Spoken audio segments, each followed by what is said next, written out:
Hi, I'm Alex Farron, and today I'd like to show you 6 vintage and authentic blues licks that will immediately add another level of sophistication to your soloing. From pentatonic scales, chord tones and substitutions, to tone, touch and technique, we're going to try and get into the minds of some of the pioneers of this wonderful instrument. I've picked out 6 of my favourite early electric guitar players who effortlessly blended the raw, emotional grit of the blues with the more sophisticated and harmonically rich sounds of jazz. From Charlie Christian to George Benson, we'll learn phrases in each of their unique styles and look at exactly what it is that makes these guys still so compelling to listen to this many years later. We'll start off by looking at how Charlie Christian might approach playing over the first 8 bars of a swing 12-bar blues in G.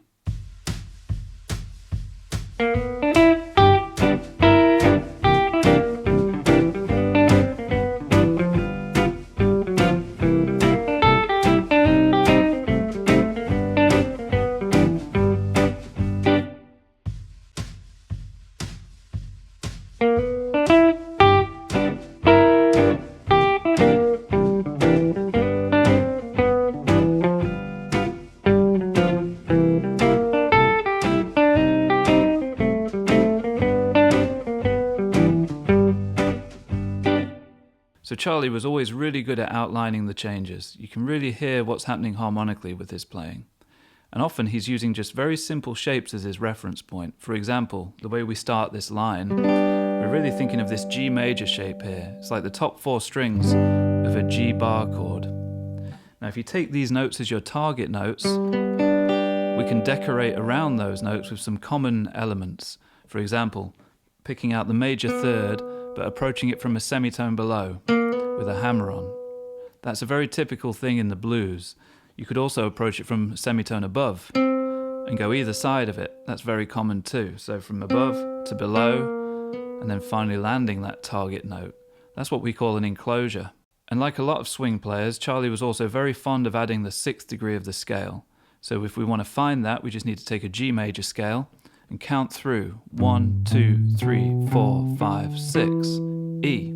So let's find that note here at the 2nd fret of the D string and also 1 octave higher at the 5th fret of the B string. If we add those to our selection of notes, we might have something like this. Visualizing this G major triad here. Again, a portion of this chord shape. That, along with the enclosure around the major third,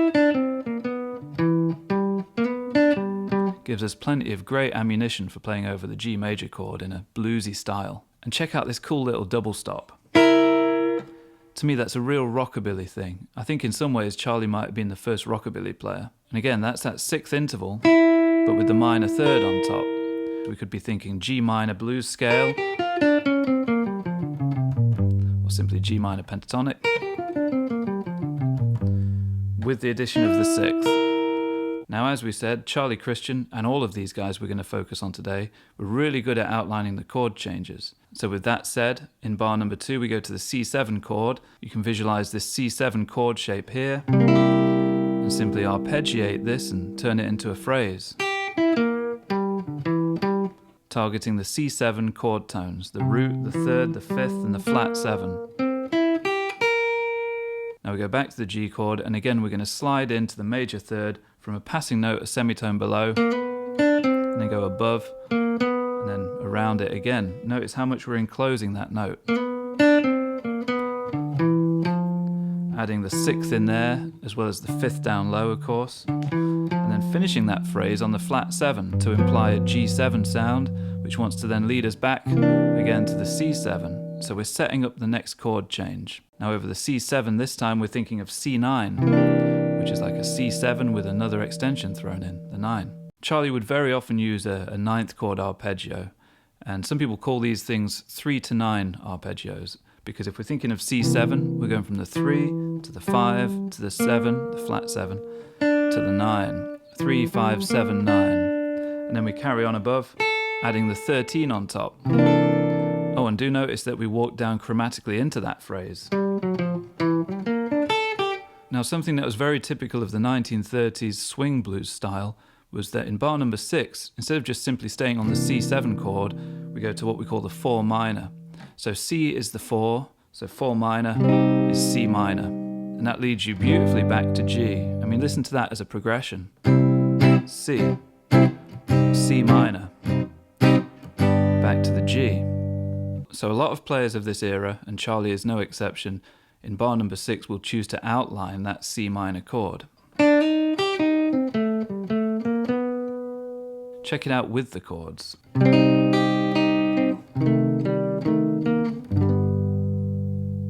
So to play that phrase, we've got the C minor triad, adding the 6th again, just like we did on the G, and then walking chromatically to that major third of G, again, approaching it from a semitone below. Now to finish this example, we play another phrase that hones in on the G6 sound.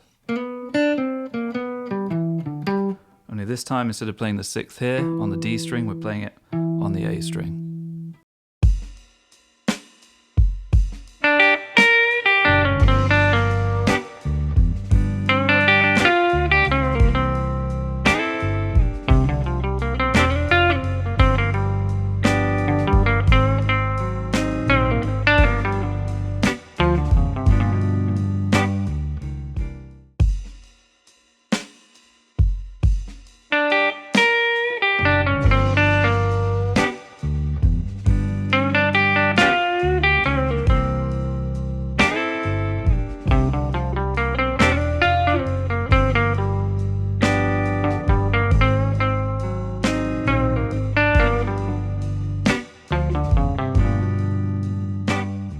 T-Bone Walker was all about vibe, feel, groove, and tone. So although this is in the same key as the Charlie Christian example, the feel and tempo is quite different.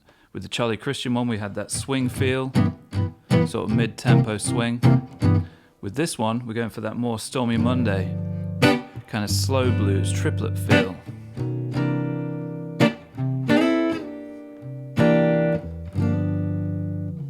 So contrasting with the Charlie Christian example, most of this is going to be formed from the G minor blues scale. And that, of course, is just your G minor pentatonic,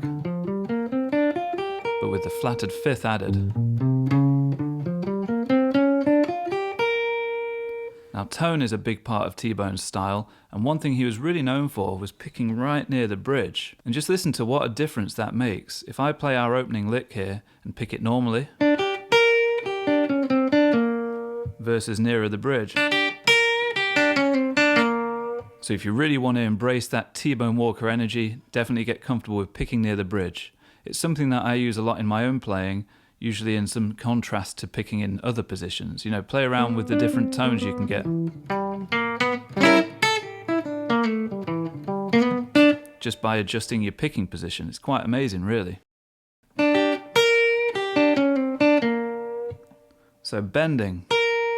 Try not to overbend. Remember, these guys were using heavy flat wound strings for the most part, so bend as if your strings are about 4 times as thick as they are.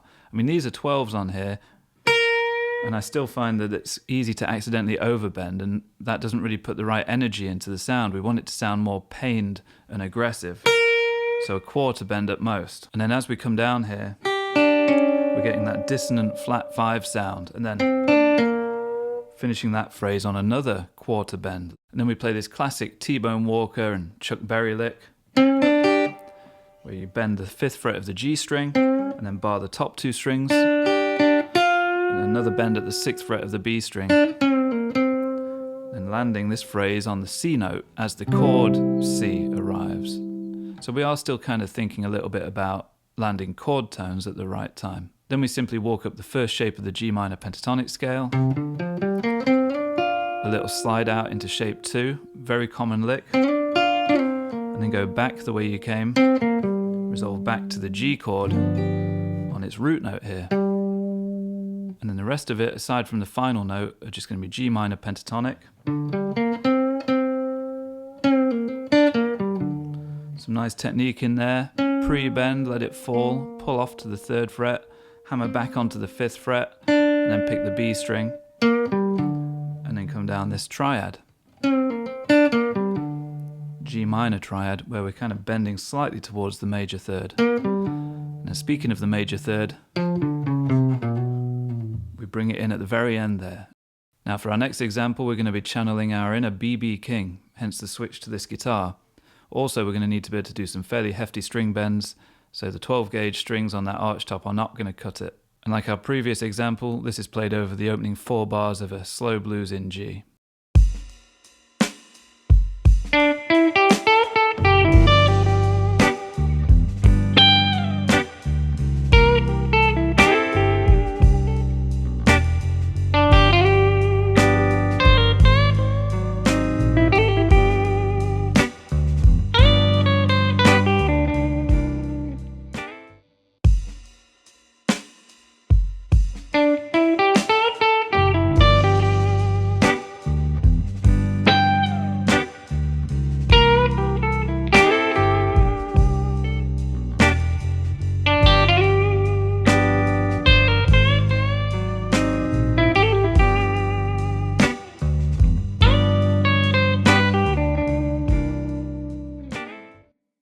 Something B.B. King was known for was the use of major and minor pentatonics and grouping things into just small little clusters of notes and really making the most out of those small groups of notes. Our first phrase is a great example of that. B.B. King, of course, was known for his brilliant vibrato technique, often playing really fast vibrato, always from the wrist. And that group of notes is all from the G major pentatonic scale. Here's your root note at the 8th fret of the B string. The full shape in that area would look like this.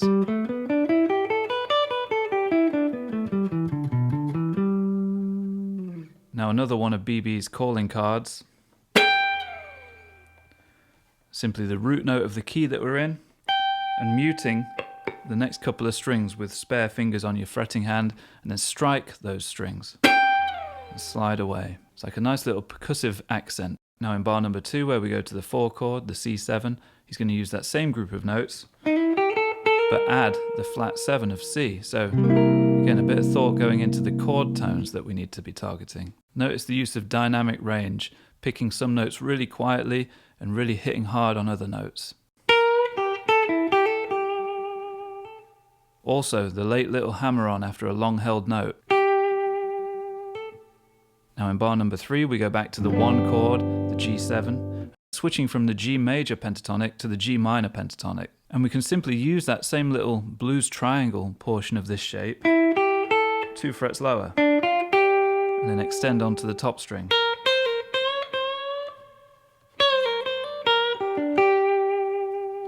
Now it's just a couple of beats later, and already we're switching back to the major pentatonic, kind of balancing the light and dark side of the key. And then the final phrase is another one of his hallmark kind of ideas.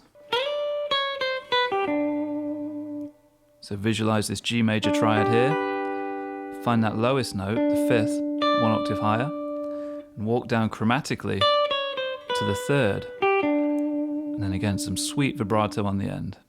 Now the next example, again over that slow blues in G, is in the style of Grant Green.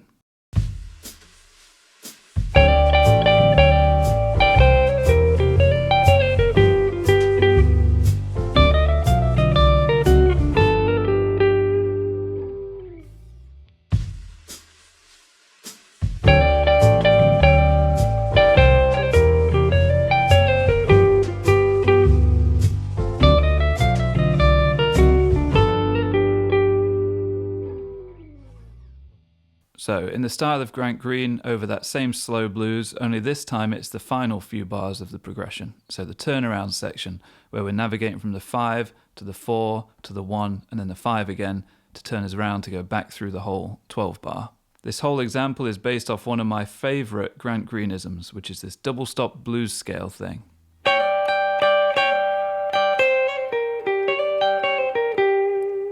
So if you know your 5 pentatonic shapes, this is shape number 5 of the G minor pentatonic. Add your blues note, the flatted 5th. Keep that root on top with the pinky finger, and mess about with hammer-ons from the blues note to the 5th, or from the blues note to the 4th, or any combination. And then practice walking down the remainder of your scale, all while keeping this top note anchored. Whether it's just ringing in the background still, or whether you're actually wanting to re-pick it, maybe with the use of some hybrid picking,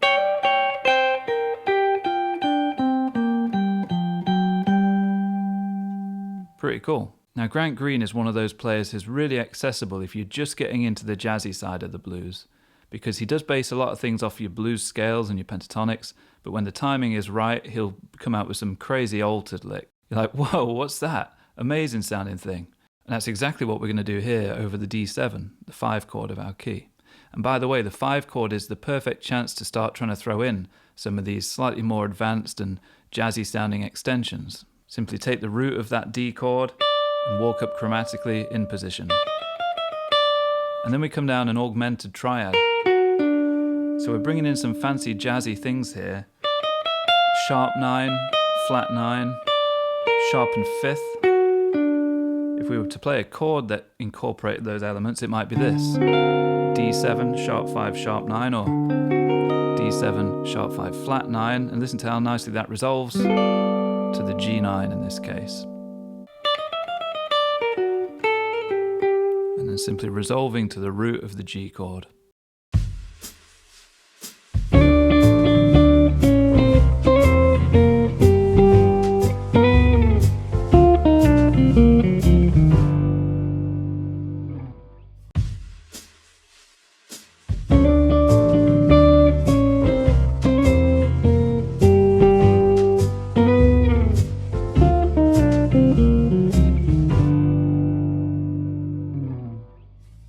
Now, one of the quickest and easiest ways to add a little bit of the Wes touch to your playing is to use octaves, especially blues scale octaves. And if you really want to go the distance, try using your thumb and brushing the strings instead of using a pick. Now, this is how I recommend working on your G minor blues scale octaves. Take shape 1, then walk along the G string to shape 2. Now add the upper octave for each one of those notes.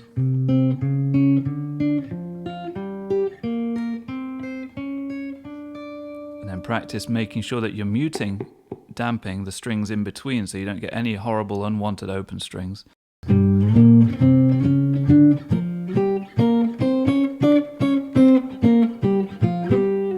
So again, with this example, we're playing over the turnaround section of a jazzed up blues in the key of G. So now we're just going to follow the root notes of those chords, D, down to C, a bit of blues scale stuff, down to G, and then finishing up on the major third, again with that little slide in from minor to major, like we did with the Charlie Christian one. Then the 5 chord comes along, and just like we said with the Grant Green example, this is our chance to do some fancy stuff on this chord. We're going to play this really sweet altered lick. So we're thinking D7, sharp 9, flat 9, root, flat 7, sharp 5, major third, and then again, sharp 9, flat 9, an octave lower, and then resolving to the 5th of the G chord when that chord comes back.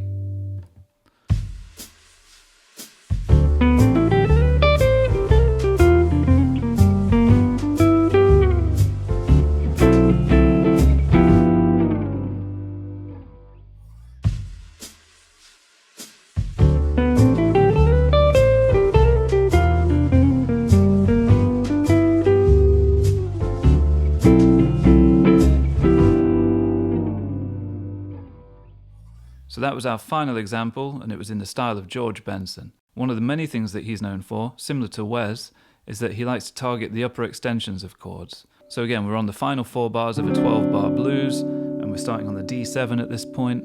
He's immediately going to hone in on some of the upper extensions of that chord, courtesy of a C major 7 arpeggio. If we think about what it gives us over the D7, you're getting the flat 7, the 9, the 11, and then the 13. You get some fancy sounding stuff. We put in a little passing note before that C major 7 run and slide into this 12th fret as well with that triplet rhythm. This run here with a couple of hammer-ons and pull-offs or trills is mostly the G minor blues scale, and then just like with the Charlie Christian stuff, sliding into the major third of G from a semitone below, the 5th, the 6th, and then the root. So it's a blend of a few different ingredients, isn't it really? You've got the C major 7 to to give us that fancy D13 kind of tonality, and then some minor pentatonic stuff, and then some major pentatonic. Now to finish this example out, we play a couple of choice chord voicings. This would be a rootless D9 chord. So we're thinking of D being the root at the 10th fret of the low E string, but we're not actually playing it. And then speaking of that D13 that we had earlier, this would be a G13. So this would be the flat 7, the major third, the 13, and then the root on top. Interesting voicing, very common in the world of jazz. Thanks for joining me on this little excursion into the playing of some of my favourite vintage blues guitarists. I hope it's given you some things to work on and some things that you can immediately throw into your own solos. I've been Alex Farron, and don't forget to like and subscribe to guitarworld.com.